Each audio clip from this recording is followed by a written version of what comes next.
Bendiciones, hermanos, sean cada uno de ustedes. Amén. Sea Dios en sus vidas, en sus familias. Necesito que me acompañen al libro de Reyes, al primer libro de Reyes. Nosotros en el libro de los Reyes encontramos una historia fascinante, una historia con un dilema muy impresionante. Una historia que, si nosotros lo leemos detenidamente, creo que en muchas ocasiones hasta lágrimas nos podría sacar de nuestro rostro. Es una historia muy impactante, una historia en donde vemos reflejado un sentimiento de un ser humano para con Dios, un sentimiento donde un hombre se sentía con la soga en el cuello, un hombre en donde él pensaba que en medio de la adversidad no tenía o no encontraba ninguna solución. Sin embargo, más adelante vamos a ver una obra por parte de Dios, cómo Él se manifiesta en su vida, cómo Él le muestra una salida a este personaje para que puedas continuar y seguir apoyando en la obra y en la misión que Dios lo había mandado a hacer. Y es que muchas veces nosotros, cuando nos ponemos a leer principalmente los libros de los profetas, nos damos cuenta que son personas, son seres prácticamente incomprensibles. Es decir, a nosotros nos cuesta entender el trabajo que ellos hacían, el trabajo que eran mandados a hacer por parte de Dios. A nosotros nos cuesta entender y ponernos en la posición de ellos. Ahora imagínense ustedes, a nosotros nos cuesta entenderlo, lo que ellos hicieron.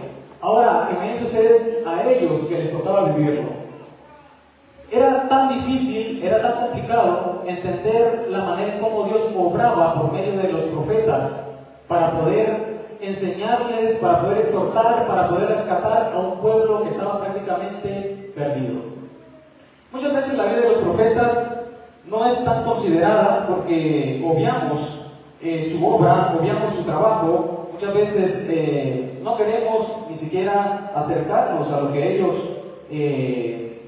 han hecho, lo que ellos hicieron en su tiempo, obedeciendo siempre la palabra de Dios. Aunque en algunas ocasiones había unas excepciones, ¿verdad? Como en el caso de Jonás. Y es que en el primer libro de Reyes nosotros vamos a encontrar una historia muy impactante. Y es a partir de la vida del profeta Elías. Elías era un personaje muy importante, una persona que realmente quería poner en alto el nombre de Dios. Elías era una persona que acataba de manera inmediata las órdenes de Dios, el mensaje que Dios quería transmitir por medio de Elías al pueblo y a los reyes. Elías vivió, profetizó principalmente durante el reinado de Acab, el rey Acab. Este rey reinó aproximadamente durante el siglo 9 a.C., aproximadamente. El trabajo de Elías era muy difícil, porque principalmente Elías estaba en un contexto en donde el paganismo, en donde la idolatría, en donde adorar a dioses paganos era el auge en ese momento. Entonces imagínense ustedes a Elías luchando contra la idolatría, luchando contra el paganismo, luchando con muchas cosas que iban en contra de lo que Dios había mandado al pueblo de Israel. Un trabajo muy difícil, ¿no? Un trabajo muy difícil para un profeta, para una persona. Pero sin embargo, Elías tenía esa voluntad, tenía esa disponibilidad. Elías sentía ese amor por hacer el trabajo que Dios lo mandaba, para cumplir todas las instrucciones que Dios lo mandaba a hacer. ¿Era fácil para Elías? Claro que no era fácil. No era fácil para Elías. Sin embargo, nosotros vamos a encontrar un dilema muy interesante en la historia de Elías.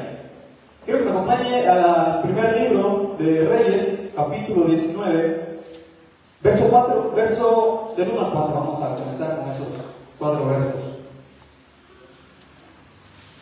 Primer libro de Reyes, capítulo 19, vamos a leer los primeros 4 versículos. El libro de Reyes está entre Crónicas y Samuel. Y la palabra de Dios dice de la siguiente manera: Podemos ver el titulillo ahí, ¿no? Que dice Elías huye a Joreb. Acá dio a Jezabel la nueva de todo lo que Elías había hecho y de cómo había matado a espada a todos los profetas. Entonces envió Jezabel a Elías un mensajero diciendo: así me hagan los dioses y aún me añadan, si mañana a estas horas yo no he puesto tu persona como la de uno de ellos. Viendo pues el peligro, se levantó y se fue para salvar su vida. Elías se levanta y se va.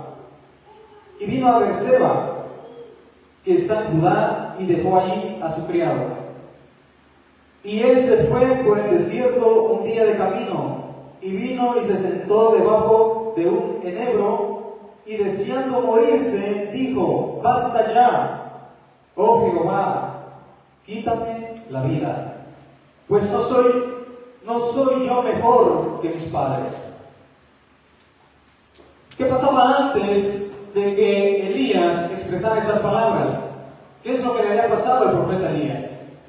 Momentos antes, el profeta Elías, él siempre se destacaba por defender y querer exaltar siempre el nombre de Dios.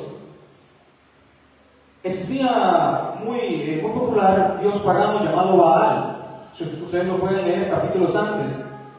Cuando así como Dios tenía sus profetas, estos dioses paganos también tenían las personas que lo apoyaban y que le rendían culto.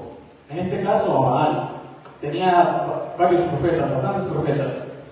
Entonces, Elías, en el querer demostrar de que Dios es el único soberano, el único poderoso, intenta un reto con los profetas de Baal. Y aquellos encantados también, porque ellos querían demostrar que el único Dios era Baal. Entonces entran en un dilema, en un juego, en donde quieren demostrar quién es el Dios verdadero, quién es Jehová, o quién es Baal, o quién es el Dios, a qué Dios deben ellos adorar. Entonces los profetas de Baal dicen: ok, vamos a hacer algo. Vamos a prender el fuego, vamos a quemar una leña, y van a ver ustedes cómo Baal, cómo nuestro Dios, nos va a respaldar a nosotros. Entonces,